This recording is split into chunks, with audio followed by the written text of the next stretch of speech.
What's up, everybody? Welcome back to the channel. In this video, I'm going to show you guys what is wrong with the microphone if you're using the Windows 11 and why it's not working. So there are a few things that you guys can do. First, open up the control panel by clicking on the Windows button. And after pressing the Windows button, just have to type in the control panel and then go to the sound option. It will show up like this. So once you are in the sound option, you will see playback recording. So this is where you guys actually have to be. These are all connected devices right now, and all the ports for that are available. So I am using this particular device, which is microphone Norom V11.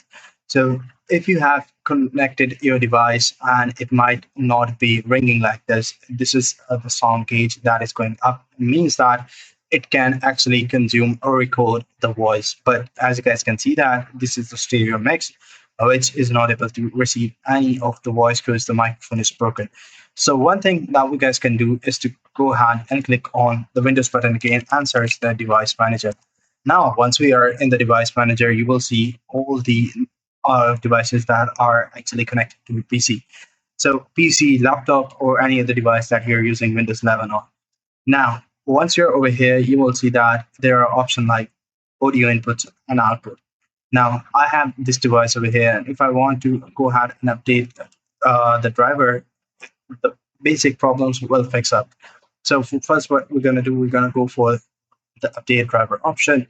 There will be option like search automatically for the drivers or browse my computer for the drivers. If you actually know what sort of hardware you are using for the microphone, you will be able to get your driver source out from the Google, simply download it, and then browse from here from this option. Otherwise, just go with the manual search, and it says the best driver for your Windows are already installed in it. And if the microphone still doesn't work, it means that the Windows needs to be updated. So search Windows Update, and it will take you to this page. And once you go through it, because this is a Windows 10, you guys probably be having a different interface, but the options will be pretty self-explanatory and pretty much simpler. So here you will see that Windows Update option. If there's any updates, updated, and you'll be good to go. Otherwise, your microphone or hardware is broken, and you might need to plug in some other sort of app microphone, which will eventually tell you that if it's working or not. So this is how you guys can do it. I hope you find this video helpful. If you do, please consider subscribing to my channel. See you in the next one. Take care.